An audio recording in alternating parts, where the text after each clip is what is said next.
नमस्कार। जागरूक उपभोक्ता सुरक्षित उपभोक्ता चेतना रेडियो 90.4 एफएम के इस कार्यक्रम में उपभोक्ता संरक्षण समिति संग्रिया की ओर से चेतना रेडियो के समस्त श्रोताओं का हार्दिक अभिनंदन। हम बात कर रहे हैं साइबर क्राइम, उसकी विधाएं तथा आपकी सतर्कता की। इस श्रृंखला में हम जानने का प्रयास कर रहे हैं कि साइबर अपराधियों के पास वह कौन कौन से तरीके हैं जिनके माध्यम से वह आपको अपने अपराध का शिकार बना सकते हैं। हमने यह भी जानने का प्रयास किया है कि आपकी सतर्कता आपको ऐसे साइबर अपराधियों के जाल से कैसे बचा सकती है।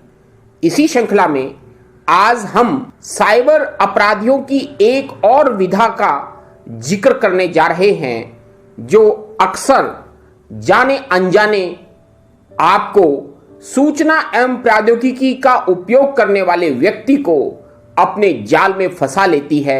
आपकी निजी जानकारियां साइबर अपराधी के पास में चली जाती हैं और वह उनके माध्यम से आपके साथ कभी भी अपराध कारित कर सकता है। जी हां, अक्सर अपने स्मार्टफोन में हम किसी भी कार्य को करने के लिए एप्लीकेशंस का यूज करते हैं जिन्हें आप सामान्य भाषा में ऐप कहते हैं। हम जब उस ऐप को अपने मोबाइल के ऊपर डाउनलोड करते हैं तो बहुत सी जानकारियां उनके द्वारा दिए गए प्रस्ताव को स्वीकार कर हम उस ऐप के ओनर को दे देते हैं। आवश्यक नहीं है कि वह ऐप किसी सूचना एवं प्रौद्योगिकी का कार्य करने वाली कंपनी के नियंत्रण में हो सकता है कि वह ऐप किसी साइबर अपराधी के सानिध्य में चल रहा हो या साइबर अपराधी के नियंत्रण में हो। ऐसे में आपकी निजता, आपकी प्राइवेसी के संबंध में उसे दी गई जानकारियां आपके लिए हानिकारक साबित हो सकती हैं।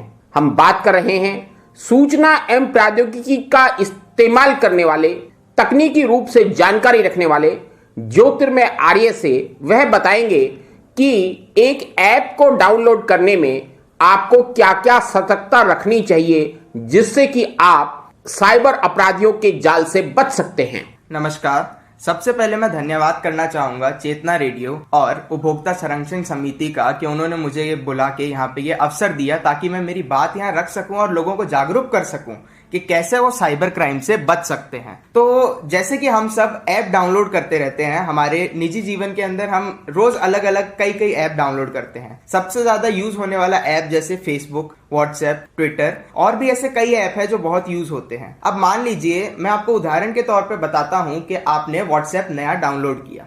व्हाट्सएप आप डाउनलोड करेंगे तो वो सबसे पहले आपसे आपका फोन नंबर मांगेगा। व्हाट्सएप आपसे मैसेज की परमिशन मांगेगा, आपकी गैलरी ओपन करने की परमिशन मांगेगा, माइक्रोफोन की परमिशन मांगेगा और कैमरा की परमिशन मांगेगा।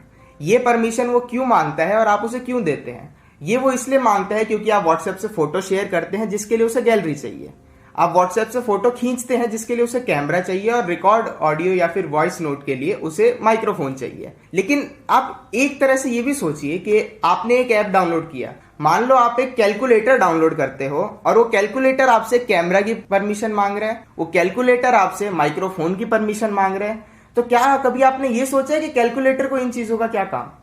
तो ये चीजें जो हैं इनका गलत इस्तेमाल किया जा सकता है, इनका साइबर क्राइम में इस्तेमाल किया जा सकता है। आपको पता भी नहीं होगा कब आपका फोन, चाहे आपने बंद करके रखा हुआ है लेकिन उसका माइक्रोफोन ऑन है और वो जो ऐप है, जिस भी व्यक्ति का वो ऐप है, वो उसका यूज कर रहा है, वो आपकी बातें सुन रहा है। आपको पता भी नहीं होगा कि कब उसका कैमरा, आपने फोन साइड में रखा हुआ है लेकिन उसका कैमरा ऑन है, वो आपको देख सकता है। तो हमें क्या करना चाहिए? सबसे पहले इनसे बचने का बस यही तरीका है, वही ऐप डाउनलोड करें जो ऑथेंटिक हो, उन्हीं साइट से डाउनलोड करें जो ऑथेंटिक हो। जैसे अगर आप एंड्रॉइड यूज करते हैं तो प्ले स्टोर से डाउनलोड करें, अगर आप iOS यूज करते हैं तो ऐप स्टोर से डाउनलोड करें।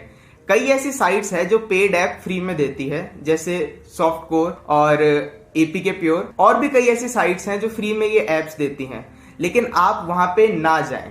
हो सकता है कुछ रुपए के लालच के चक्कर में आपका ऐसा नुकसान हो जाए जिसकी भरपाई ही ना हो। बहुत अच्छी जानकारी ज्योतिर्मय ने दी और हमें साइबर अपराधियों के जाल से बचने के लिए वह तरीके बताए जो हम किसी भी ऐप को डाउनलोड करते समय हमें सतर्कता के तौर पर बरतने चाहिए। मैं पुनः कहूंगा, सूचना एवं प्रौद्योगिकी का युग आपके लिए स्वर्णिम युग है, लेकिन इसका उपयोग करने के लिए आपको स्मार्टफोन की तरह स्मार्ट बनना होगा। जी हां, पुनः बात कहूंगा, आपकी जागरूकता ही आपकी सतर्कता है।